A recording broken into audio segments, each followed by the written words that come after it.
Ya Allah, la yursila alaihim azaban min fawqihim wa min tahti arjulihim wa la yalbisa ummatahu syi'an wa yudhiqu ba'dahum ba'sa ba'd. Ngadoa Kangjeng Nabi seperti eta tah Gusti, ulah diturunkeun ka umat abdi siksa ti luhur, ulah diturunkeun ka umat abdi siksa ti handap, ulah diturunkan ku Gusti siksa anu campur aduk berbagai golongan organisasi sehingga ribut ko ba'dahum ba'sa ba'd, ulah ribut antara bangsa abdi jeung bangsa abdi, umat abdi jeung umat abdi. Gusti nyuhunkeun ka Gusti, ngadoa Kangjeng Nabi teh lantaran dibukakeun hijab ku Gusti Allah teh ribut kampung jeung kampung, desa jeung desa, kabupaten jeung kabupaten, provinsi jeung provinsi, berbagai manusia huluna kiai jeung kiai, politikus jeung politikus deui, ahli ekonomi jeung ahli ekonomi, antara provinsi jeung provinsi, antara negara jeung negara, walah ditembongkeun ku Gusti Allah teh umat paberencana anu luar biasa sehingga bergelimpangan mai ti berbagai negara-negara. Kangjeng Nabi nangis ngadoa, Gusti ulah terjadi seperti eta atuh Gusti. Kumaha tah waktu eta fahabatta ilaihi Jibril alaihi salam, Allah ngutus malaikat Jibril turun tak bejakeun Jibril ke Muhammad, ya Muhammadu innaka sa'alta rabbak arba'an, qul bejakeun ku anjeun Muhammad li ahli Makkah, ka para ahli Makkah, ketika aya kesulitan-kesulitan anu terjadi di masyarakat, baik kesulitan-kesulitan alam kadeleuna kumaranehanana, aya angin, aya batu, aya hujan teureun-eureun, aya badai, aya gempa minimal ini erosi, kemudian aya tsunami, atawa sandang pangan mahal, atawa paila, atawa keributan. Nah, penyakit coba tah ketika kos kitu saha anu bisa ngaleungitkeun jeung nu bisa nyalametkeun. Bejakeun Muhammad ke ahli Mekah, bejakeun. Coba Muhammad, Kangjeng Nabi teh titah nanya ka para ahli Mekah khususna mayunajikum min zulumatil barri wal bahr, saha coba nu bisa nyalametkeun ka aranjeun kabeh ketika aya zulumatil barri wal bahr. Artina zulumatil barri teh popoek berang, popoek daratan, atau popoek lautan, merupakan suatu kedahsyatan siksa. Sok geura andai kata tengah peuting anu poek, kemudian aya mega ditambah deui ka poekanana lantaran bulan bintang, ditambah deui ku angin anu menggebu, terus teureun-eureun macam kituna sebagai siksa. Saha bejakeun anu bakal bisa nyalametkeunana? Keur carita hakikat atawa di lautan nya, di jero laut nya peuting nya aya bega, bayangkeun ku urang ditambah deui ombak anu luar biasa naik ka darat, atawa di laut anu keur naik parahu, naik sampan, naik kapal, atau anu keur ngojay. Nah ieu saha nu bakal nyalametkeun saat-saat seperti itu? Bejakeun ka ahli Mekah, coba bejakeun ka ahli Mekah, coba saha anu bisa nyalametkeun. Eta keur carita hakikat kaayaan alam seperti kos kitu. Urang mah nyarita teh kejadian alam ngadangnya si bule henteu bae urang menyokot aslina, eta teh aya nu nyieun kikituan teh Gusti Allah Subhanahu wa ta'ala teu semangat teu semata-mata kos kitu Gusti Allah, mun teu disababan ku urang sebagai penghuni bumi. Cok gerage bejakeun saha tah nu bisa bakal nyalametkeun? Moal aya nu bisa atuh kabeh ge. Ketika ditanya kos kitu mah kabehan ge moal aya nu bisa, lantaran aya jelema naik kapal, kapalna oleng luar biasa dahsyat keur carita oleng lagi. diberitakeun ku nahodana bahwa kapal tidak akan selamat. Kita masing-masing berdoa kepada Tuhan kita kabeh. Allah Allah Allah. Di tengah lautan deuk minta tulung ka jelema kumaha, lantaran di tengah lautan kapal oleng, oyag-oyagan nyapeting deui, nya mega luar biasa. Sidar setik-etik acan parahu atau kapal parem, sedangkan diberitakan kunahodana kapal kita ini akan tenggelam. Kamana coba mun tayang jaringan-jaringan anak teu bisa lantaran error,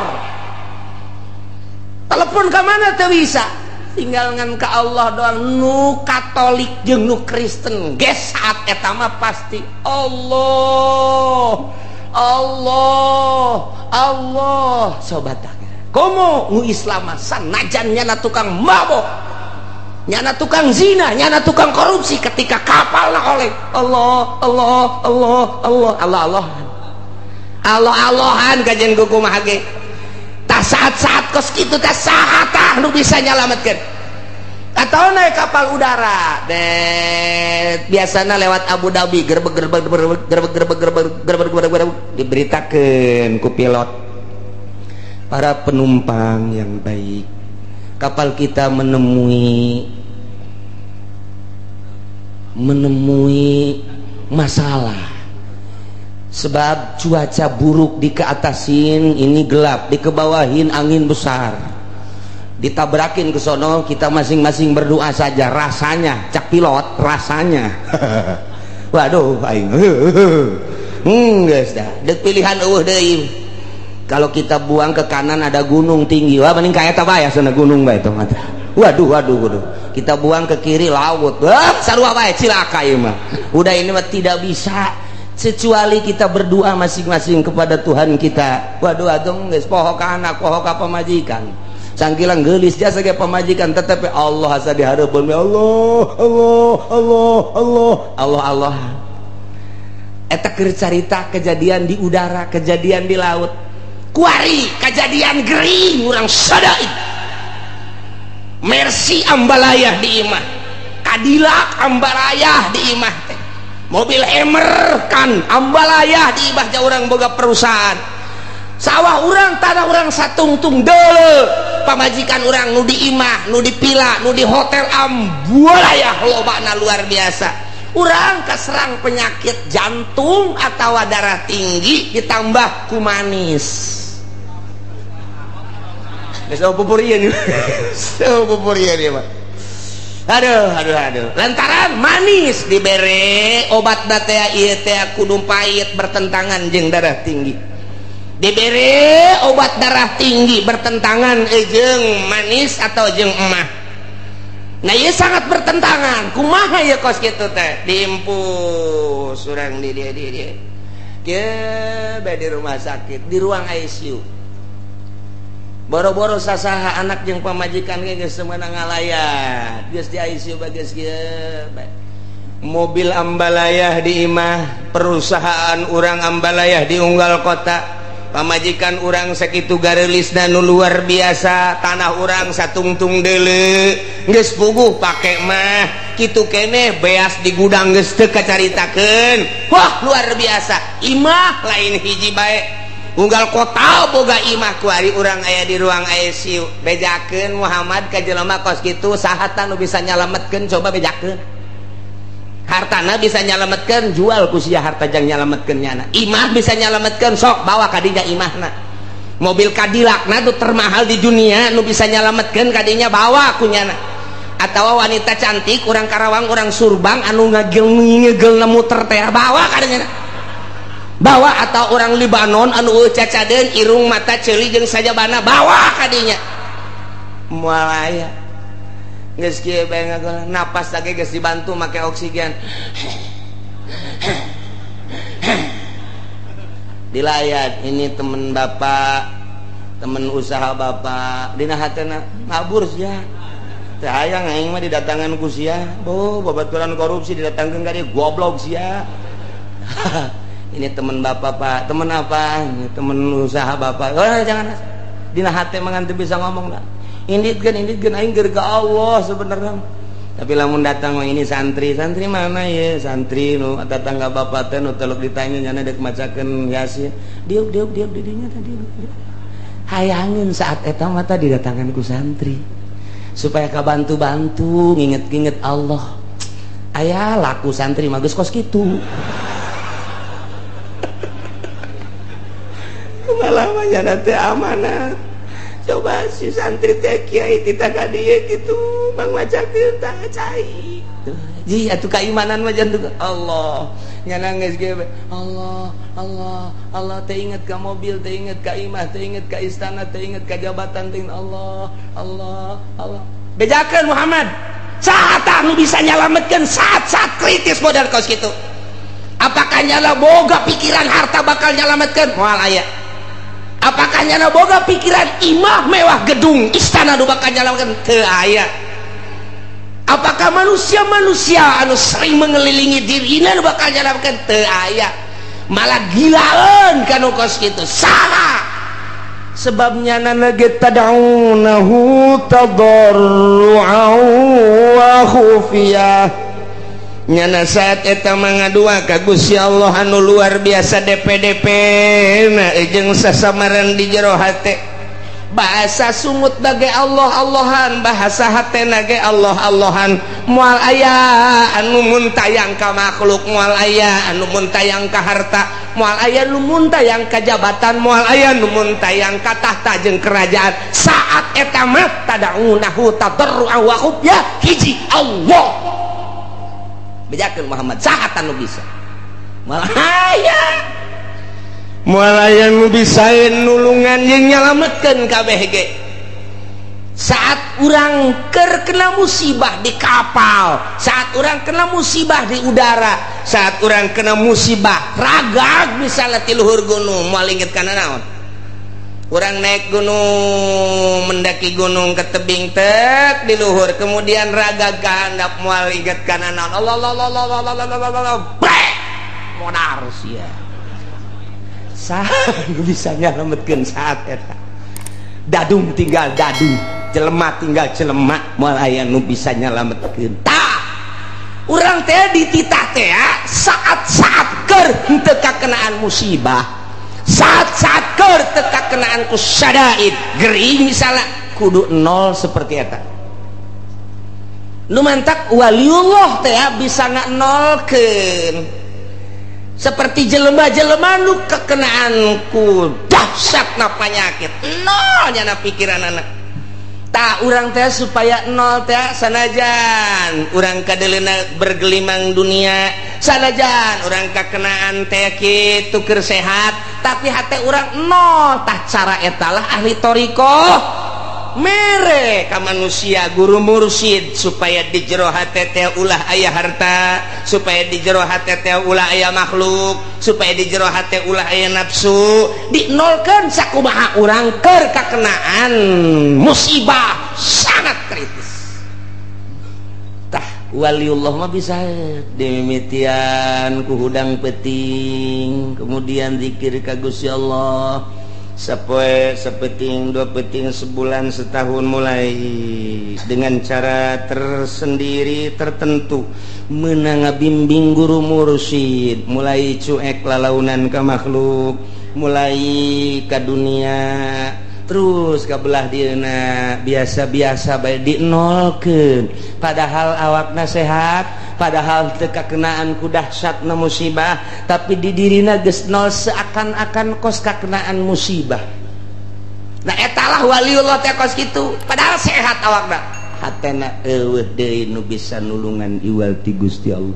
Aing mah mun tayang ka Gusti Allah ngaaplikasikeun iyyaka na'budu wa iyyaka nasta'in ka Gusti wungkul abdi ibadah jeung ka Gusti wungkul abdi nyuhun pitulung eueuh ka sasaha, sugan ka makhluk henteu, sugan ka dunia henteu, sugan ka jabatan henteu, sugan ka jin henteu, sugan ka jurig neo-neo henteu, sugan ka batu combong teh henteu, sugan ka batu anti tembak sapira batu pake nyeun imah habak. Oh hiji be Allah tadarru'an wa khufyah kos kitu tawali teh perbandingkeun gue bisakeun urang mah aya bisa geus gagoler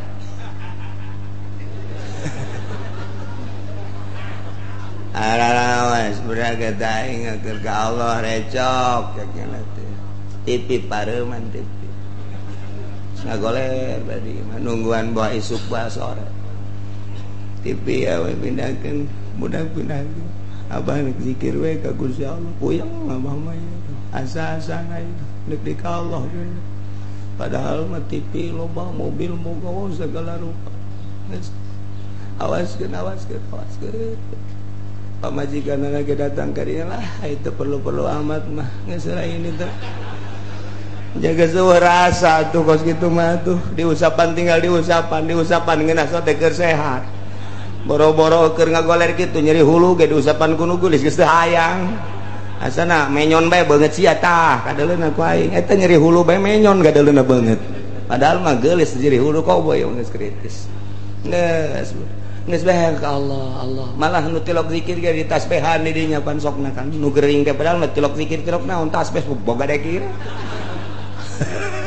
ceknya nama tasbih meureun bisa nulungan henteu tasbih mah itu dipake mah tu tasbih tinggal tasbih bisa dibabeteun ku jurig bisa tasbih mah tu dipake Allah napas kaluhur Allah geus sebab kanyeri geus luar biasa geus lain hayang sosonoan jeung awewe geus lain hayang lelempangan make mobil mewah geus lain hayang barang dahar makanan menu anu lazat lain ieu mah hayang nangis kapanggih jeung Allah bae lain hayangan asa geus dihareupeun we Allah saha anu bisa moal aya badak urang kuari ngaji teh tah supaya urang bisa pasrah kadanan kuari bisa pasrah matu engke-engke saat urang kritis ji ja urang ge bakal modar sarua bae je emang parang sana kumaha meureun cekna mah masih kene SMS-an kene tolol teu budak mun bisa mah kuari mun teu bisa engke saat urang ngagoler Muhammad bejakeun saat anu bisa nyalametkeun moal bisa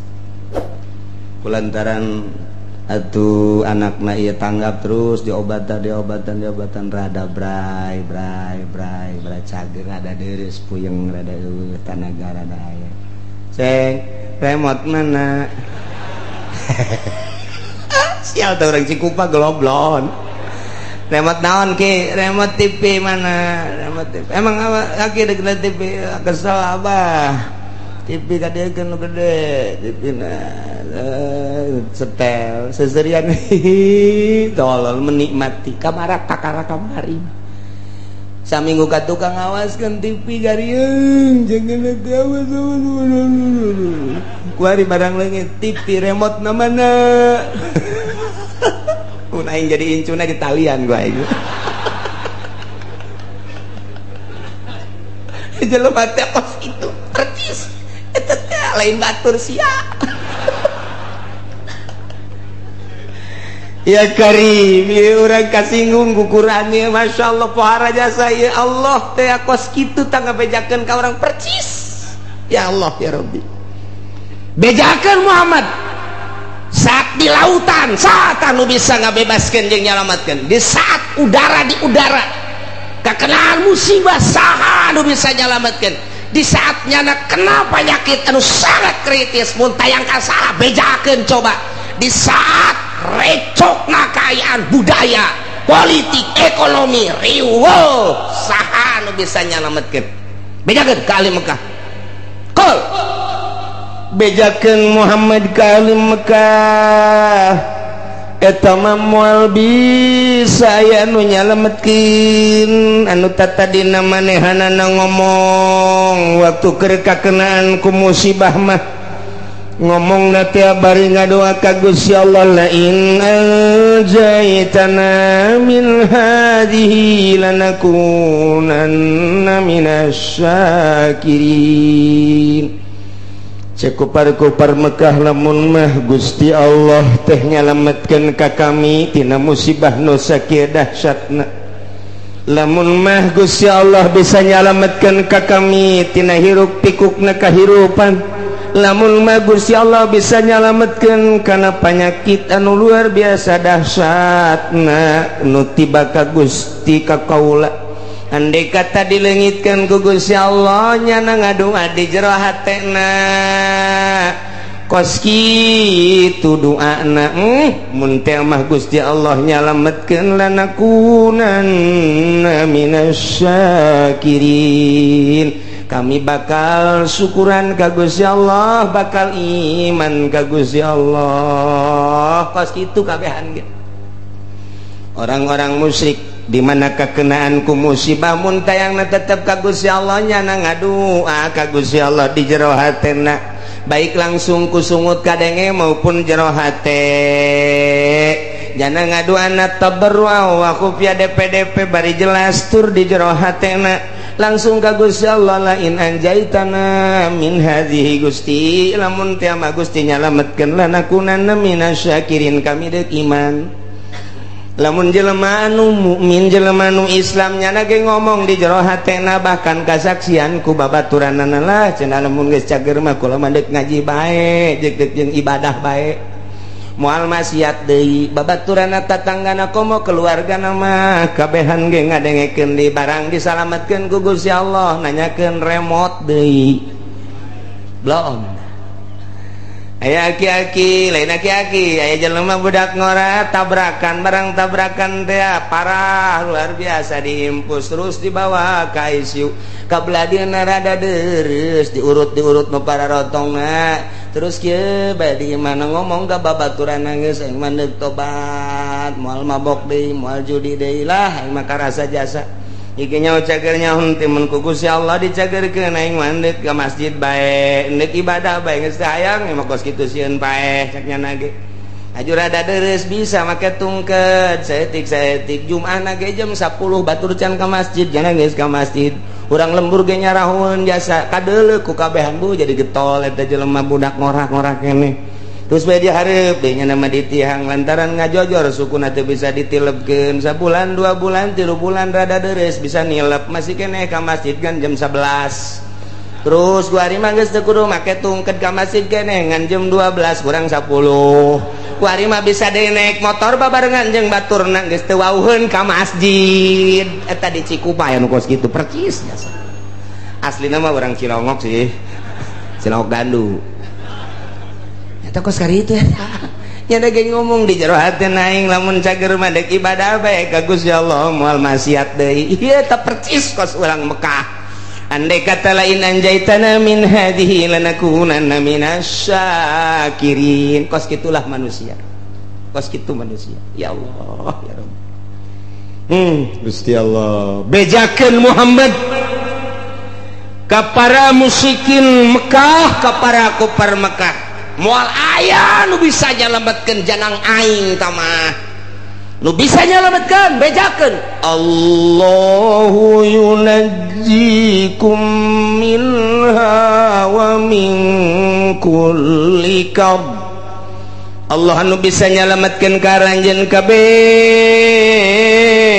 tina musibah nu sakitu dahsyatna wa min kulli karbin jeung tina sakabeh kasusahan nu terjadi ka dirina moal aya nu bisa nyalametkeun kecuali Gusti Allah ketika disalametkeun kunaon atuh summa antum tusyrikun begitu disalametkeun mun teh mah tadi dina kapal teh naek ka darat musyrik deui padahal ke waktu oleng kapal mah di tengah-tengah lautan jang mun tayang ka makhluk ka babaturan iwal ti ka Gusti Allah nyana ngomong lain anjaitana Gusti mun nyalametkeun ka abdi tina musibah kapal ieu mana peuting mana poek mana angin luar biasa mana ombak luar biasa diberitakeun di kunahoda bakal cilaka kabeh mun tayang Gusti lamun salamet abdi dak iman begitu disalametkeun kunaon atuh summa antum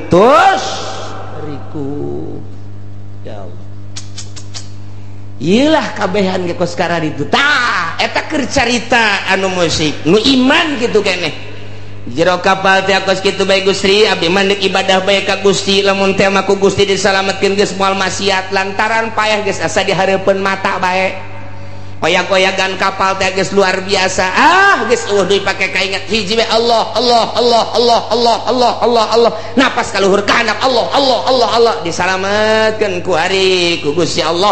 Datang ka anggar, datang ka pantai biasa salamet seserian deui endahan ngan sakadar dongeng doang nu tadina nyana ngomong di jero hatena Gusti lain anjaitana lamun Gusti nyalametkeun abdi mah rek ibadah. Begitu datang deui ka darat nonton TV deui percis kos karar itu. Masya Allah kari ieu kadeuleu ku mata urang kanyahoan jasa boh tatangga boh babaturan ulah ka tatangga ka babaturan diri urang heula kitu pisan diri urang. Pernah janji baheula Gusti pedagang blok nyieun imah 2 tingkat pagerna luhur jasa teka dirian ku batu mobil salin ganti pakaian bulang bereleng luar biasa dahar sakumaha kahayang nyana luar biasa maju usahana blek melian tanah diwere gering jual tanah nu itu gering terus keneh bae mobil jual tinggal imah doang jual imah ge ya aya istilah lah harta mah tatalang raga jual kabeh anak rage bah jual bae bah lah nu penting abah cager tanah nu nang melian beak mobil menang melian beak kabeh perusahaan ge ambruk tinggal imah-imahna nu pagerna luhur teh 2 tingkat jual ku ari meuli nu sederhana gering can cager keneh bahkan leuwih kritis di jero antena Gusti lain anjaitan lamun Gusti nyageurkeun ka abdi Gusti abdi malah deuk tobat moal ceroboh cara kamari karasa jasa ku abdi mabok abdi zina abong-abong loba ka fakir miskin ka yatim abdi teh henteu ngalingseuh tatangga abdi ge geus sembodo konon ka abdi bongan abdi mah deuk tobat Gusti. Andai kata ku Gusti abdi dicagerkeun aju Gusti ngangkatkeun deui kana perusahaan abdi sakumaha biasa deui geus abdi mandek 180 derajat hirup abdi teh deuk ibadah ka Gusti abdi rek peduli kana zakat rek peduli ka fakir miskin ka yatim piatu tatangga abdi ku abdi lah deuk disumbang bae geus abdi mah hayang geus kitu bae Gusti cagerkeun Gusti blak bisa deui dieu bae ngobrol jeung keluargana abah rada cager abah alhamdulillah geura doakeun bae ku kabehan abah nu kusah deui geus cager malah kan abah mah ayeuna mah deuk ngitung-ngitung zakat fakir miskin segala rupa lah deuk moal cara heuh bah atuh didoakeun ku kabehan ayo geus ku ari geus rada sehat-sehat mulai engkeut-engkeut dagang deui mulai awal-awal mah bager hitung Gusti zakatna sabaraha aja can loba ieu pantoma hitung zakatna sok tetangga bagikeun rapi bagi gede poho deui kuari asupkan nelayan deui di Jati jeung lurah-lurah asup deui kuari kabarbar asup deui kuari ancup deui tah eta kamari mah lain anjaitanna Gusti lamun nyageurkeun ka abdi lanakunana minasyakir abdi deuk ibadah ka Gusti tapi kunaon begitu dicageurkeun janjana ge nyaho nu nyageurkeun teh Gusti Allah summa antum tusyrikun endahan ambalayah deui lain saeutik teh di lemur urang nu kos kitu kanyahoan kasaksian ku urang teh ambalayah hampir 99,9% kitu jasa. Ya Allah bejakeun Muhammadu qul huwal qadiru ala an yab'atsa 'alaikum 'adzaban min fawqikum aw min tahti arjulikum aw yalbisakum syi'an wa yudhiqa ba'dakum ba'sa ba'd. Muhammad bejakeun ka para kafir-kafir Mekah lamun terus bae musyrik ka aing percaya karena ajakan anjeun, teu iman karena ajakan aing cek Gusti Allah bakal nurunkeun siksa 4 perkara supaya katembong ku balerea kakawasaan aing, ka maha dahsyatan aing, ka maha sagala-galaan aing. Lantarannya mempermainkan ka aing kamari ngadoa ka aing ku ari musyrik ka aing, kamari minta kain kuari minta ka jabatan, kamari DPDP kain kuari DPDP ka manusia, ka makhluk, ka batu, ka kayu. Kan eta teh mempermainkan aing, bejakeun Muhammad. Hayang dauleuh ka karawasaan aing, aing bakal nurunkeun 4 siksa. Ya Allah. Qul bejakeun Muhammad, wal qadiru ala ayyab'asa 'alaikum 'adaban. Aing maha kawasa, aing bahasa gala-gala cak Gusti Allah. Lamun kitu bae petana aing bakal nurunkeun ka makhluk khusus ka urang Mekah umumna ka saha bae siksa 4 perkara. Bener. Kahiji azaban min fauqikum, siksa nu timbul ti luhur. Bentukna engke aya hujan teu eureun-eureun, nya poe hujan banjir ka wacak siksa wae, atawa hujan batu cara ashabul fil di batuan, atau hujan es bual deh datang ke buah rarusak, atau poe teureun kilat sing jeleger ditambah deui ku geladeg sing jeleger datang ka teu daya teu upaya siksa ti aing min paukiku aw min arjulikun atawa kahandap dihandap timbulna ieu, dihandap timbulna mimiti ku aing teh dioyag-oyag lini bae, lini doang aing mah sok geurah hayang nyaho bongan teu iman ka aing, bongan teu nurut ka aing, teu iman ka ajakan anjeun Muhammad. Tah ieu ku aing dioyag-oyag saeutik doang dibere ku aing 6,5 hek. Nah kulantaran tertek bae rada digedekeun ku aing, digoyangkeun doang ku aing bumi. Engke ge lamun Oma Irama jadi presiden asana bumi goyang ke kajen ku kumaha ge. Ayo arah acak-acakan budak isi nagara dek dikumahakeun. Tapi cek ulama lamun Oma Irama jadi presiden bakal pertama santai. Nginahin ke beres santai lari pagi ke kajen luar. Masya Allah mantap luar biasa. Iya kari. Aduh kan ujung-ujungnya kiamat. Tebareres berak ya Allah. Serius ya. Langsung ngerti. Aduh ya Allah ya Rabbi. Iya ya siksa tadi tiluhur geus bejakeun Muhammad. Nomor kedua lamun teu percaya bae iman ka aing cadap mimiti lini. Kedua masih keneh teu iman keneh ka aing, gempa wae rusak para rotong para risek jelebana siksa ti aing. Mun masih keneh bae amblas ka jero deuleu di padang datang ka kuari teu puguh kuburanana diambleskeun ku aing 1000 kejadian padang teh dibalikeun bae ku Gusti Allah ka deuleu nama gunung ret nimpah imah sabaraha ribu manusia nu kuari teu disolateun teu dipandian siksa ti aing.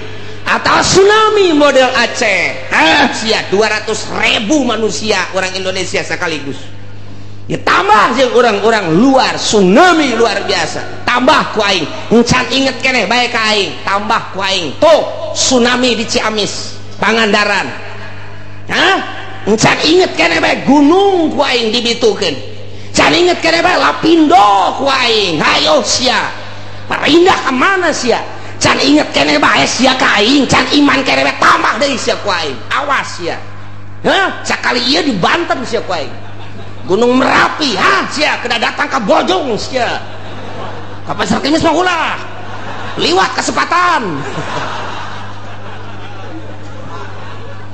Ya Allah ya Rabbi Gusti Allah tuh cek Gusti Allah ayo sia mun teu ti luhur ti handap mun masih keneh bae teguran ti luhur geus ku Gusti Allah masih keneh teu iman keneh bae atawa masih keneh muara syat keneh bae teu pernah bae jelema nu sugihna teh ngazakat teu pernah mentolelir ka jelema fakir miskin ka yatim piatu geus ditegor ku Gusti Allah ti luhur geus ditegor ti handap masih keneh bae ditambah deui sia ku aing kumaha au yalbisakum syi'a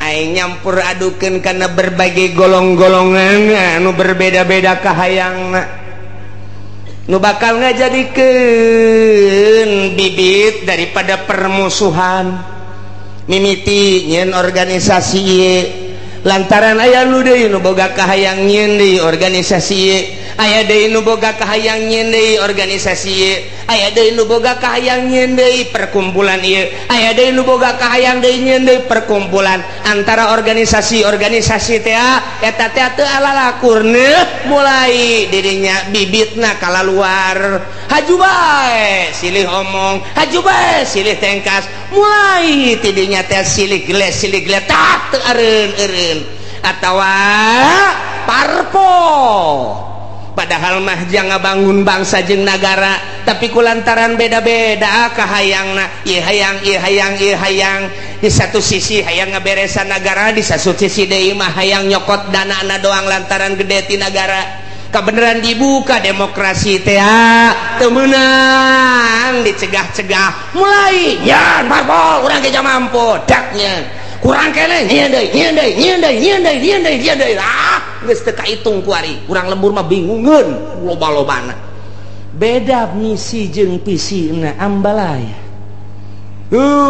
zaman baheula urang inget aya Golkar aya P3 aya PDI ribut kiai jeung kiai silih omongkeun ribut politisi jeung politisi silih gele nu korban ge luar biasa loba jasa satu sisi kiai memperjuangkan negara melalui P3 jara rasaan dirinya teh aya misi keislaman atuh dawah panggung teh luar biasa satu sisi pamarentah asa tinggalin ku kiai eta teh di Golkar nyeun huru hara aya tembak masal derek ilah syi'a so eta di dalam negara kuari luar biasa loba anak koskaran itu timbul organisasi-organisasi di mimitian timbul organisasi teh Muhammadiyah naik deui ka NU beda visi jeung misina lantaran itu mah Wahabi ieu mah ahli sunnah naik deui timbul deui aya Islam Jamaah diorganisasikeun deui aya Islam LDI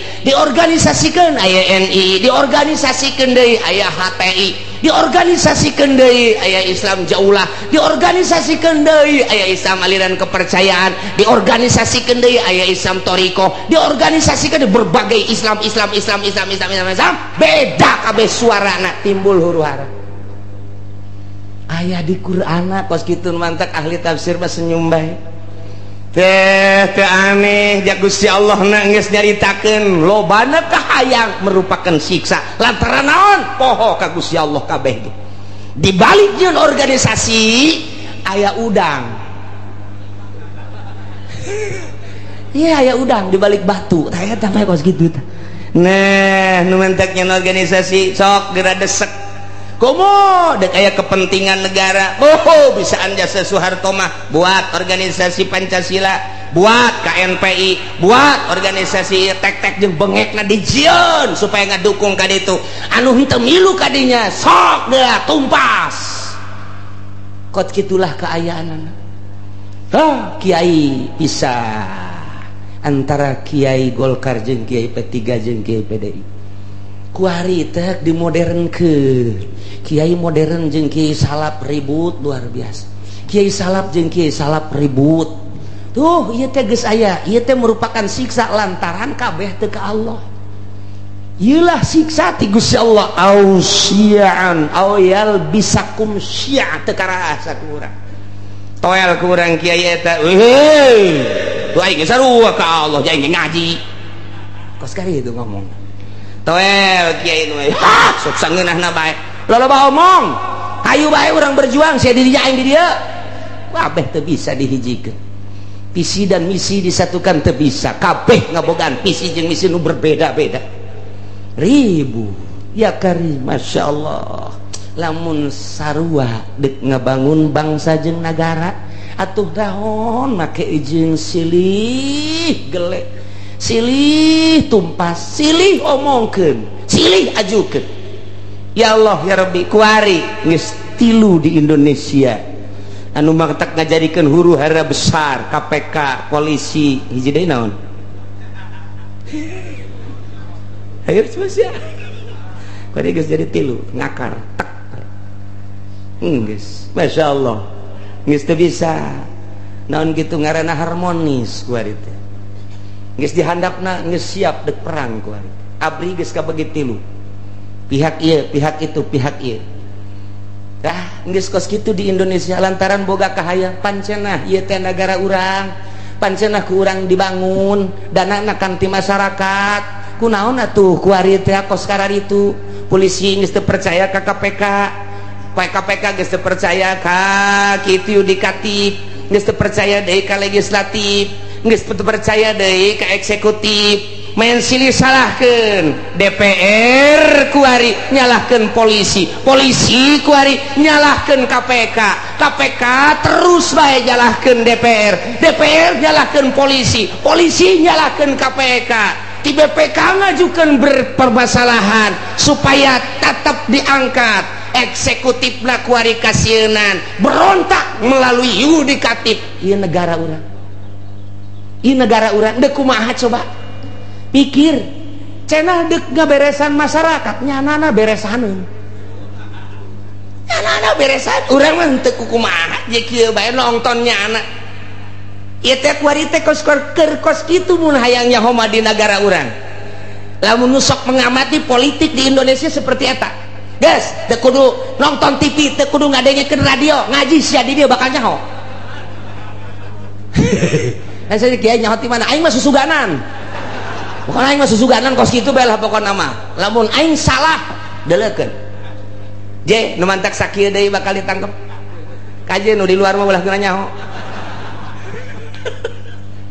ji tuh polisi geus teu bisa ngamankeun DPR lantaran DPR nyalahkeun polisi polisi KPK ge sarua bae geus kos kararitu kuari teh pelaksana sebagai eksekutif kuari geus kasienan lantaran nu mentek kasienan teh kabeh baroga salah sedangkeun RI 1 geus amanat awas sampai tembus awas sampai tembus awas sampai tembus awas nyana bae sieun besi tembus di urusan rakyat endek ka rumaha coba lamun dibukakeun eta kakarak judulna doang tak kakarak judul tah geus mulai tah urang nyaho tah geus mulai tah di koran mah hese mendingan ngadengekeun aing bae sia aing mah bener dek ente kos kitu we pokona mah tah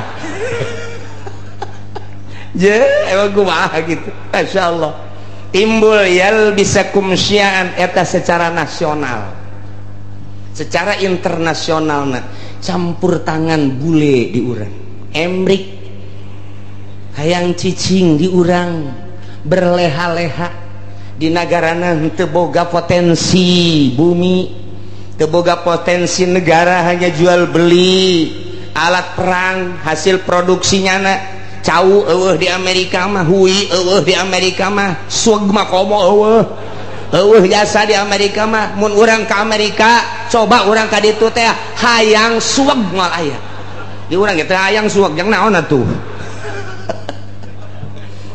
neangan awi moal aya di Amerika mah nu sok pake nyayur teh anak awi naon ngaranna iwung coba neangan di Amerika mantap kuda tebetah ge iwung neuleunya na ka Indonesia aya iwung aya awi aya cau aya anak cau aduh luar biasa dideuleu ku nyana hasil bumi na minyak aya logam aya dan lain sebagainya cekel huluna lo ngomong sia guys ku aing ye iman negara ulah lo ngomong yang sabaraha sia Itu bisa, Pak. Ini meraikas rakyat mana? Ngomong. Itu bisa. Ya, tembak saya pun. Ya. Wah, saya sebar persen sih ya. Jipan lain kula dok merek kabeh. Ya udah tanda tangan teh beres geus cicingnya na di nyin gedung di Indonesia luar biasa. Lambat laun ternyata loba anu dibawa ka ditu dibanding jeung nu diningati ku urang. Nah mulai dibuatlah kepercayaan bule di urang ngadu di antara politisi di luhur, ieu kepercayaan bule, ieu kepercayaan rakyat ngadu. Timbul huru-hara internasional bakal naik. Timbul huru-hara internasional bakal naik. Taya di Indonesia ge tinggal pencet knop doang jegur ujian anak. Emang kumaha kitu? Rakyat teh geus teu sudi jasa di bawah kikieuan. Tetapi pemerintahnya tidak mentolerir geus ka rakyat. Tetapi iya kan bumi pertiwi Indonesia Bhinneka Tunggal Ika 135 juta rakyat Indonesia cak Raden Homa Irama disatukan oleh Bhinneka Tunggal Ika jadi kumaha gitu geus tinggalin tambah kali mah 135 juta lain 35 juta ku ari mah bung jenggot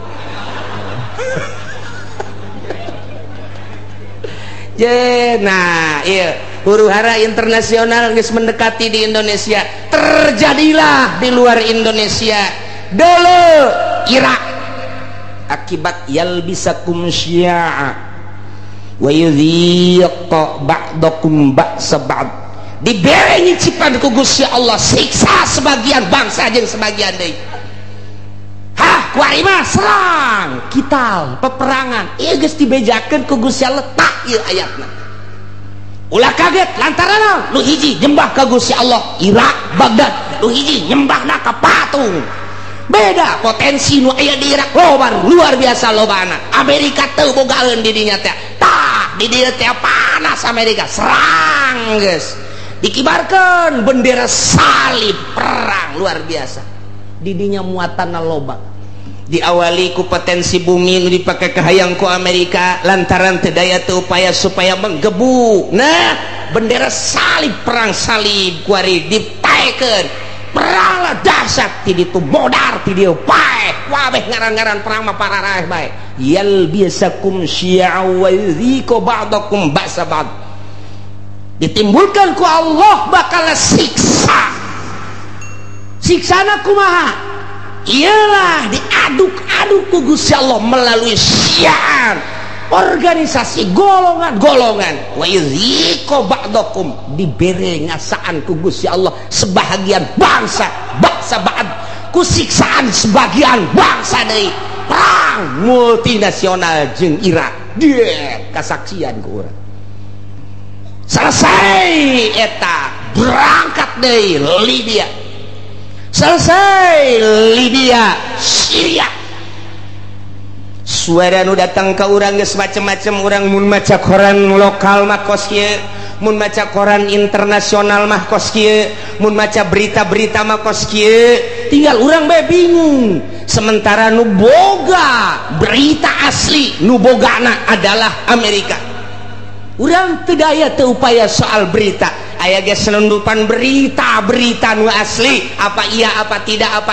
tidak mulailah dikaburkeun Bashar Assad teh merupakan Fir'aun lah satu sisi Bashar Assad ia telah memperjuangkan bangsa jeung negara melalui agama Islam satu sisi jaritakeun Bashar Assad teh ieu adalah Syiah anu luar biasa satu sisinya nama Wahabi satu sisi deui ahli sunnah wal jamaah nu jelas mah urang kebingungan kabeh supaya naon supaya mendukung ke Amerika teu nyaho keasianana kumaha tah kos kitulah yalbisakum syi'a wa yudhiqa ba'dakum ba'sa ba'd perang dia kulantaran disuplai ku Iran Amerika neuleuh heula bahaya sebab di Iran aya 3 rudal anu luar biasa nomor kahiji rudal Husein kadua rudal Hasan nomor katilu rudal Ali ngaranna ge teu kira-kira ngaranna teu kira-kira rudal Husein lamun diberangkatkeun datang ke Amerika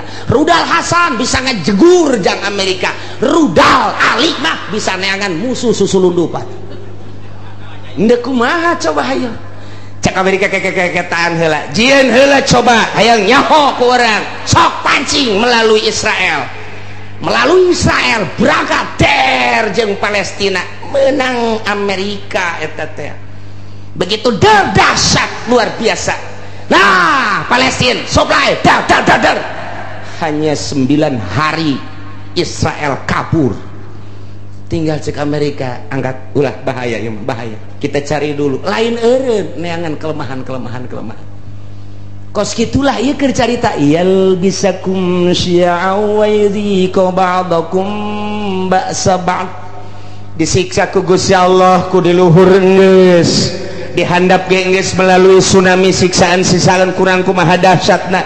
Sabaraha juta manusia anu disiksa ku Gusti Allah titah iman ka Gusti Allah, tapi tetep bae teu iman dibere ku Gusti Allah. Awas ya Gusti Allah. Dua deui, hiji perbedaan golongan.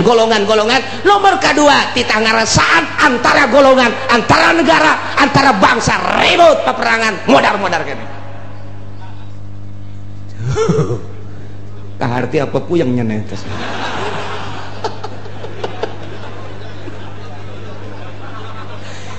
Terus orang dibawa kurang dah channel guys rencana guys berurusan anak Taliban terus bae militan di mana aya perang di dinya nama aya Osama bin Laden geus eueuh ditambah deui ku ari tetep aya ditambah deui ku organisasi HTI secara internasional jauh lah geus secara internasional araya di tiap-tiap peperangan teh berbagai organisasi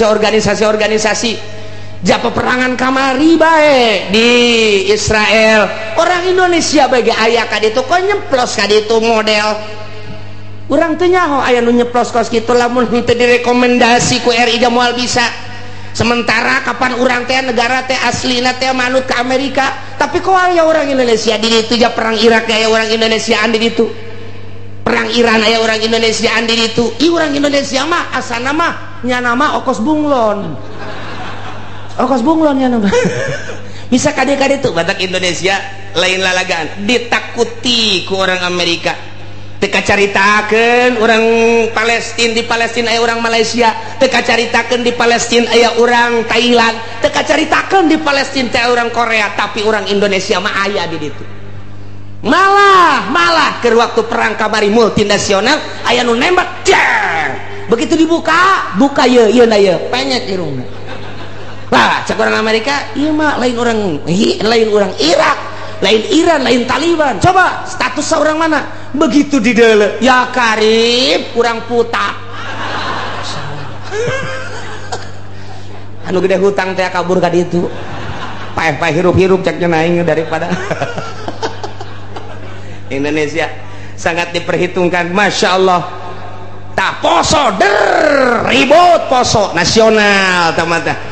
Tapi berbau internasional saha nu lempang ka poso ternyata aya sababaraha organisasi dilarang ku pemerintah tetep bae datang ka ditu namun teu datang ka ditu poso terus-terusan nu dipencit ustad teh nu ditembak kiai teh anu dipanah nu dipedang datanglah organisasi ti urang padahal teu dimeunangkeun ku pemerintah poso bae datang ka ditu ngibarkeun bendera perang siap mau dibejakeun ku kula organisasi nu mana ngan nyana minta izin ka kula. Bawa sombong amat cenah sekali-sekali sombong lah. Ini kumaha Indonesia mah kos kitu eta di Palestina bae aya. Di Taliban teh aya. Ya Allah ya Rabbi. Nu mantak aneh eta pan kudu make kapal udara. Haju kudu make biaya. Pan eta teh atuh make naon kitu ngaranna birokrasi perjalanan anu luar sakedangkeun steril. Oh, steril luar biasa. Mau kemana? Tujuannya apa? Tapi aya kan di ditu. Masya Allah, lu mantap kek, mun perang deui ku urang diajak ka ditu. Naik naon cenah kiai ngojay. Paeh di laut asana ieu mah. Meme perang geus malodar. Indonesia. Ulah sembarangan di Indonesia, nu mantap diperhitungkeun ku Amerika. Sangat diperhitungkan Indonesia mangke bae perangna terakhir bae cek geus. Tetep di perangan mah di perangan terakhir. Asana bangsa Haji Makmun mah paeh ti heula. Moal kaburu nya nama geus. Siksa ti Gusti Allah leletikanana di urang antar kampung leletikanana ti urang antar desa leletikanana ti ku urang antar kiai kunaon eta lantaran boga kahayang Kiai ieu ngayakeun ieu, kiai ngayakeun ieu, henteu harmonis, ribut kiai jeung kiai. Syi'an wa yudhiqu ba'dakum ba'sa ba'd. Hayang rada gede melalui organisasi-organisasi. Hayang gede deui melalui parpol. Cerita tentang perbedaan di parpol anu geus teu aneh deui. Kuari makin dibesar-besarkeun, makin digede-gedekeun. Urang nyaho ketika PKB naik sabaraha nu paeh saat harita sabaraha ieu ge ieu cantang tu ka haripna lantaran armada Prabowo anu luar biasa, armada jenggot anu luar biasa, armada wah geus pohara ieu mah main engke bakal nata. Nah ieu sigada ieu beusi jadi siksa ti Gusti Allah. Mun sia teu iman ka aing, mun sia henteu taat ka aing, teu takwa ka aing, bere siksa opat. Hiji ti luhur min fauqikum, dua ti handap min arjulikum. Mun ti luhur jeung ti dihandap teu dianggap, awas aoyel bisa kumsian aing yeun tah golongan engke golongan lain sakadar cicing wa yuziko ba'dakum ba'sa ba'd, ribut perang. Jadi berarti geus aya ti ditu nu mantap cekang jeung Nabi inna ummati sataftariqu ala sintaini wa sab'ina firqatan. Sayeuna umat kaula bakal paberencai ngajadi 72 golongan. Kabeh ngaku ahli sunnah padahal ma annajiyatu firqatun nu salamat mah bakalna sapirqah. Jararieun jelema golongan atas namana Islam boro-boro organisasi cacak-cacak partai ge make atas nama Islam. Baheula P3 make atas nama Islam, kemudian PKB make atas nama Islam, PNU make atas nama Islam. Padahal mah di Indonesia mah kapan teu meunang nyen partai Islam lantaran kabeh ge huluna adalah demokrasi. Teu meunang berbau sara, tapi kelantaran nipu ke masyarakat make aturan Islam lain aturan, make lebo Islam. Ujung-ujung nama atuh henteu lah eueuh nanaonan ribut Golkar jeung P3, ribut P3 jeung PKB, ribut KB jeung PNU, ribut jeung PDI, ribut. Nah perputaran pilpres lu tahun itu sabaraha anu paeh, pilpres kamari sabaraha anu paeh, tinggal pilpres anu bakal sing hade lantaran merupakan siksa. Urang mangadoa bae ka Gusti Allah Subhanahu wa taala. Jadi kukumahakeun ke negara urang teh tetep kos kieu bae sebab can aya nu niatan untuk merubah, membangkitkan semangat rakyat jeung bangsa mengarah ke jujur jeung adil can aya. Ku ayeuna sakitu mah cuek-cuek bae biasa-biasa bae. Wae milih-milih bae ngan ulah datang ka gusur-gusur eungkeuy-eungkeuyan teu nyaho maksud sing hade. Lantaran ieu teh ya siksa ti Gusti Allah. Ku luhur geus, ku handap geus, dibuatlah hasil urang keneh. Iyalah yal bisakum syi'a wa yudhiqu ba'dakum ba'sa ba'd. Ya Allah ya Rabbi nu mantap Kangjeng Nabi waktu turun ayat ieu ngadoa ka Gusti Allah. Langsung nangtung Kangjeng Nabi koma Nabi sallallahu alaihi wasallam fatawaddoa langsung ala wudu, beres ngala wudu fasala robah ngadoa ka Gusti Allah, ngadoana ya Allah alla yursila alaihim azabam min fawqihim wa min tahti arjulihim wa la yalbisa ummatahu syi'an wa yudhiqu ba'dahum ba'sa ba'd. Ngadoa Kangjeng Nabi seperti eta tah Gusti, ulah diturunkeun ka umat abdi siksa ti luhur, ulah diturunkeun ka umat abdi siksa ti handap, ulah diturunkeun ku Gusti siksa anu campur aduk berbagai golongan organisasi sehingga ribut ko ba'dahum ba'sa ba'd, ulah ribut antara bangsa abdi jeung bangsa abdi, umat abdi jeung umat abdi. Gusti nyuhunkeun ka Gusti. Ngadoa Kangjeng Nabi teh lantaran dibukakeun hijab ku Gusti Allah teh ribut kampung jeung kampung, desa jeung desa, kabupaten jeung kabupaten, provinsi jeung provinsi, berbagai manusia huluna kiai jeung kiai, politikus jeung politikus deui, ahli ekonomi jeung ahli ekonomi, antara provinsi jeung provinsi, antara negara jeung negara, walah ditembongkeun ku Gusti Allah teh umat paberencana anu luar biasa sehingga bergelimpangan mait di berbagai negara-negara. Kangjeng Nabi nangis ngadua, Gusti ulah terjadi seperti eta atuh Gusti. Kumaha tah waktu eta? Fahabatta ilaihi Jibril alaihi salam. Allah ngutus malaikat Jibril turun, tak bijakeun Jibril ke Muhammad, ya Muhammadu innaka sa'alta rabbak arba'an, anjeun teh ngadoa ka Gusti Allah nyuhunkeun supaya disalametkeun tina 4 rupa tadi, siksa ti luhur, siksa ti handap, siksa golongan-golongan, jeung siksa peperangan-peperangan antar bangsa. Nah fa'atauka isdatain wa mana'aka isdatain, nu dua ku Gusti Allah diijabah, nu dua mah henteu. Bebeja malaikat Jibril dua diijabah, dimuhunkeun ku Gusti Allah, nu dua henteu. Naon nu dua cek Kangjeng Nabi, ya Jibril la yatiyahum adzabum min fawqihim wa min tahti arjulihim yastasiluhum. Nu dua siksa ti luhur jeung siksa ti handap mah moal dina ayana ge eta teh moal terlalu dahsyat. Siksa ti luhur paling aba-aba doang, siksa ti handap paling aba-aba doang, sekali-sekali digempakeun eta mah hanya sebagian kecil cek malaikat Jibril, disunamikeun hanya sebagian kecil. Moal terus-terusan Gusti Allah nyiksa seperti eta mah moal nu dua diijabah. Nah cek Kangjeng Nabi, lantaran nu dua eta mah fa innahuma azaban likulli ummatin istajma'at ala takdzibi tanabiha wa raddi kitabi rabbiha.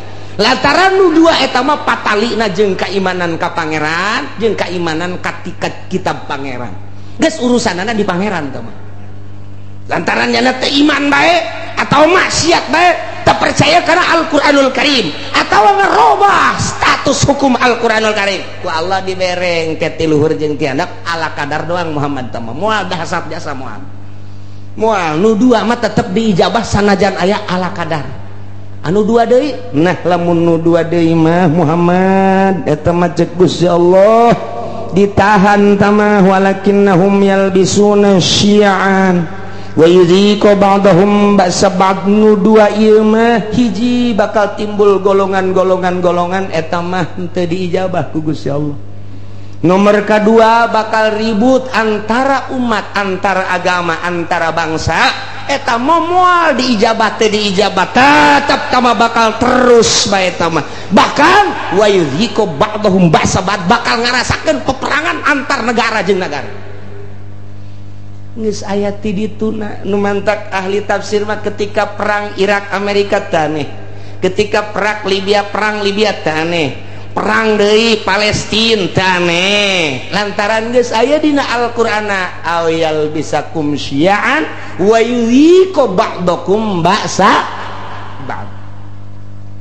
Masyaallah ya manu dua mah teh Kangjeng Nabi naros Jibril nah nu dua ieu kok henteu diijabah, padahal mah poharaja saya mah merupakan siksaan. Wa hadzani azabani li ahli al-iqrar bil kutub wa tasdiq bil anbiya, lantaran nyana percaya ka kitab, percaya ka nabi, ngan nyana teu make kitab jeung teu make nabi. Lantaran nyana percaya kana Al-Qur'anul Karim dimusabaqahkeun mulai tingkat RT datang ke tingkat nasional, datang ke tingkat internasional. Quran dimusabaqahkeun antar negara, Pakistan, India, Mesir, Irak, Iran, Arab. Oh timbullah juara satu dipakai henteu. Kahiji. Nomor kedua percaya bahwa Nabi akhir zaman adalah Kangjeng Nabi Muhammad. Di berbagai negara diakui bahwa Muhammad adalah Nabi akhir zaman. La nabiyya ba'dahu, dari Nabi sabada Kangjeng Nabi, tapi teu pernah diikuti ajaran-ajaran Kangjeng Nabi. Bahkan dikatukangkeun nyana teh make ajaran manusia, ajaran jelema ku nafsuna bae. Nah ieu mah bakalna peperangan mal eureun-eureun. Iyalah geus dinyatakeun dina Al-Qur'anul Karim, urang kuari ngarasakeun percis jasa. Mulai antar sekolah lantaran teu ka Allah, guruna teu ka Allah, muridna teu ka Allah, ribut ka jenting kumaha. Antara lembaga ribut lantaran henteu ka Allah, antara yayasan ribut lantaran teka Allah, antara organisasi ribut lantaran lain neangan ridho Allah, hanya semata-mata neangan pitayeun doang, antara parpol ribut lantaran henteu lillahi ta'ala, henteu aya misi ikhlas, kabeh ge semata-mata hanya jang dirina doang. Nah iyalah bakal mual eureun siksa nu dua mah. Hiji yal bisakum syi'a, bakal timbul golongan campur di dieu. Nomor kedua geus aya golongan yudhiqu ba'dakum ba'sabad, golongan nu ieu nyerang ka nu ieu nyerang kana, timbullah peperangan baik di kampungna sorangan, di nagarana sorangan, atau antara negara bakal terjadi teu bisa tamah lantaran doa Kangjeng Nabi teu diijabah nu dua ieu. Tinggal kudu kumaha tuh cak sahabat kami lamun aya di negara kemudian situasi nanggeus model kos kitu ya Rasulullah, andai kata kami hirup kemudian hirup teh datang ke zaman model kos kitu, timbul organisasi golongan-golongan, timbul parpol-parpol, timbul kabehan ge kahayangna anu masing-masing, jeung kabeh hayang ngarealisasikeun kahayang-kahayangna memaksakan diri. Anu dijieun modal mah kapan eta teh rakyat bae, dari rakyat untuk rakyat, boloon teh podol sero eta bae kabeh ge anu dipake omong-omongan Gusti mun datang ka zaman eta kumaha. Cakang yang Nabi maneh mah cicing bae ya zamil buyut, cicing bae maraneh di imah masing-masing, wa'budullaha ibadah bae maneh ka Allah nyalametkeun diri. Ulah milu engkeuy-engkeuyan jeung jelema kos karari itu kajen teuing nu kitu mah kitu bae. Cak sahabat atuh engke nagara kudu kumaha? Engke ge aing nyieun, engke bakalna kesatria cak Gusti Allah. Saat aing deuk ngararapih nagara eta di mana geus kacau engke aing bakal nyieun kesatria rijal bahasana. Engke rijal ku aing ditimbulkeun anu gagah nu luar biasa, engke ge moal kaharti ku otak-otak manusia saat eta. Bakal mimpin bangsa, mimpin umat, mimpin negara di luar konstatir manusia. Engke ge bakal ditimbulkeun ku aing tah ke geus aya kesatria, bakalna ke kakarak umat nuturkeun satungtung can aya kesatria mah ulah waka. Cek manusia engke cirina kumaha Gusti eta kesatria nu bakal mimpin bangsa model kos kitu teh, cirina deuleu bae engke si Semar. Bakal boga ponggawa opat manehanana teh kabeh ge khawarikun lil adat, deuleu engke si Semar cak Gusti Allah. Ah manja cenah Kanjeng Nabi geus nyahon ka Semar. Ya Semar mah belah dieu tah zaman kamari tah zaman Wali Sanga Semar mah tah mimiti aya wayang gelar kedua, wayang kulit katilu, wayang golek. Jadi dinya kok Kanjeng Nabi nyahon ka Semar. Ai sia otak teh diteunden di dengkul bleon. Wayahna coba tunaikeun ka dada. Ye si Semar teh eta teh adalah lambang seorang wali. Hiji si Semar masa lilana tilok make baju.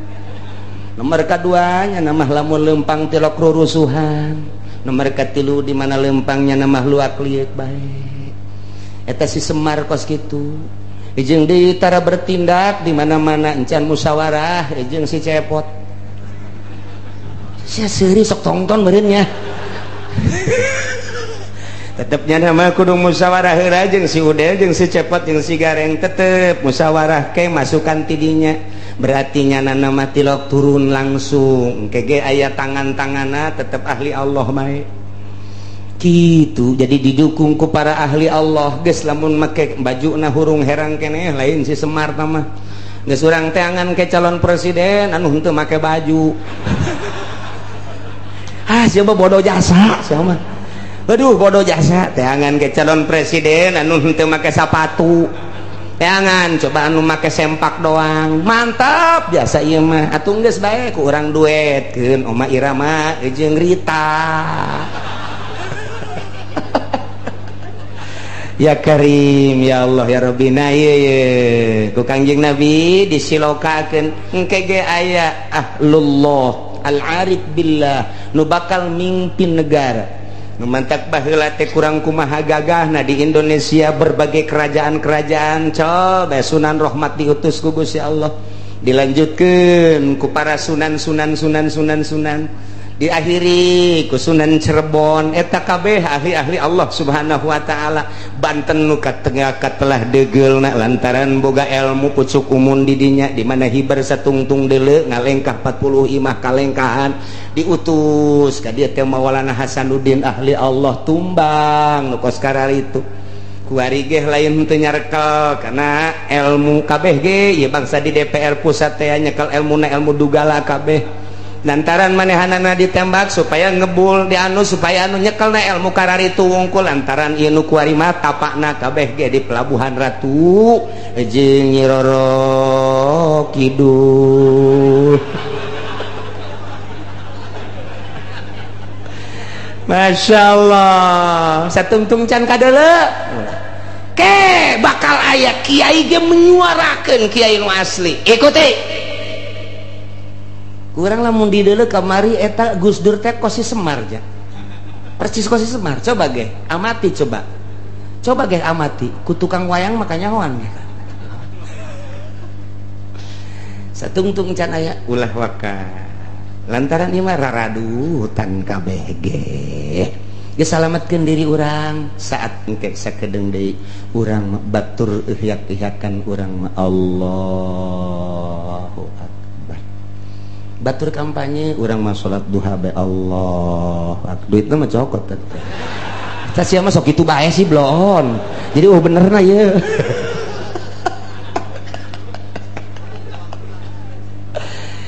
tah jadi urang kuari alhamdulillah sanajan bari jeung saminggu sakalinya ho urang informasi akurat ti Gusti Allah Subhanahu wa ta'ala khususna dakwah ka umat di Mekah baheula umumna kuari ka urang balerea. Ternyata ketika ditegor didakwahan ku Gus Kangjeng Nabi teu iman teu percaya datang ka kiwari ge kitu bae bakal dibere opat rupa hiji azabam min fauqikum tiluhur bentukna engke mungkin hujan mungkin megledek mungkin kilat mungkin hujan batu badai dan lain sebagainya angin topan angin beliun dan lain sebagainya atau tiana mancercai gempa erosi dan lapindo kabeh jadi embal nah ieu ditegur ku kitu masih kene maksiat mereka Gusti Allah bakalna ditimbulkeun yal bisakum syi'an nah nu jelas mah nu dua mah ku Gusti Allah diminimalkeun diijabah doa Kangjeng Nabi tapi nu dua mah teu diijabah kuari ku urang kasaksian kuari dardir durna kasaksian jasa kuari ieulah keur memeujeuna ayat ieu pas jasa kabeneran jasa urang hirup pas di zaman model nu dicaritakeun ku Gusti Allah melalui Kangjeng Nabi urang Kangjeng Nabi Muhammad sallallahu alaihi wasallam nu mantat unzur kaifa nusarriful ayati la'allahum yafqahun. Pikir ku anjeun kumaha Gusti Allah ngajelaskeun kana dalil-dalil kakawasan Gusti Allah. Allah mah maha kawasa moal aya nu bisa nyalametkeun di awalna ge tadi ketika saat-saat kritis saha nu bisa nyalametkeun ketika dahsyatna siksa dahsyatna penyakit dahsyatna musibah. Nah ieu teh baik ti luhur maupun ti handap atawa dibentuk ku berbagai organisasi atawa ku parpol eta teh merupakan siksa-siksa anu dijual mah rakyat jeung bangsa jeung nagara padahal mah ajang beuteungna masing-masing eta teh siksa dikorbankeun rakyat hanya demi seseorang dikorbankeun rakyat hanya demi golongan tak eta teh nang Gusti Allah tah deuk mun tayang ka saha cek Gusti Allah aing teh keur nembongkeun ka maha kakawasaan aing ku aing dijujurkeun jeung diadelkeun nang aing dihancurkeun ge deuk teu dijujurkeun dibangkalarkeun nang aing ulur ikir ku sia pikir ku anjeun pikir ku maneh kaifa nusarriful ayati kumaha aing geura ngabulak-balik ngajelaskeun dalil-dalil baik dalil nas Al-Qur'an langsung dibaca maupun dalil langsung kejadian-kejadian alam atau manusia nu buang kalara deuleu maksudna naon la'allahum yafqahun supaya nyararaho bahwa anu ngagular-giler ngabulak-balik anu ngarobah-robah na ieu nagara jeung manusia teh lain sasaha iwal ti Gusti Allah Subhanahu wa ta'ala. Anak itu berarti ulah mun tayang kajabatan, ulah mun tayang ka tahta, ulah mun tayang ka manusia, ulah mun tayang ka harta, mun tayanglah kanu ngagular-giler ngabulak-balik ngarubah-robah ieu alam, ieu manusia, ieu negara, ieu bangsa. Saha tadi kan geus ditanya, saha anu bisa nyalametkeun? Qul Allahu yunajjikum. Nu bakal bisa nyalametkeun mah Gusti Allah Subhanahu wa ta'ala. Setelah urang nyaho nu bakal nyalametkeun Gusti Allah, engke ge Allah mere sabab ka manusia ka satria, nu bakal nyalametkeun bangsana engke ditimbulkeun ku Gusti Allah, ahli Allah anu selalu ka Allah bae. Beurang jeung peuting mentana ka Gusti Allah ke manusia ge bakal paham kana caritaan-caritaan kesatria eta. Iyalah seorang waliullah, nyananya nyamaran engke aya di nagara, engke aya di pedagang, engke aya di petani, engke aya di kalangan cacah, engke aya di kalangan menak, selalu aya nyana mah hadir diakui ku berbagai lapisan masyarakat. Etalah engke nu bakal mawa bangsa jeung negara di tiap-tiap negara masing-masing, baik di Indonesia maupun di luar Indonesia. Amerika nu selalu jadi musuh sebab Yahudi kadinya, komplotan etalah nu bakal jadi musuh biang keladi lantaran didinya bakal nate timbul Yahudi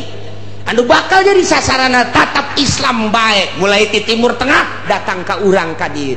Tinggal orang muntayang ka Gusti Allah, mudah-mudahan orang kabehan ditangtayungan ku Gusti Allah, bangsa jeung negara orang ditangtayungan ku Gusti Allah, rakyat jeung pembesar-pembesar ditangtayungan ku Gusti Allah, sehingga Allah mele perturungan ka urang kabehan, urang dibere buka mata hate urang, mun silak neuleuh mata hate urang, sehingga urang kabehan aya dina ridho Allah Subhanahu wa ta'ala. Babarieun Gusti Allah mah tina bangkawarah jadi bener, babarieun Gusti Allah mah tina manusia-manusia teu bener jadi bener, sehingga urang pas aya dina parentah Allah Subhanahu wa ta'ala. Amin ya rabbal alamin. Wa kadzdzaba wallahu a'lam.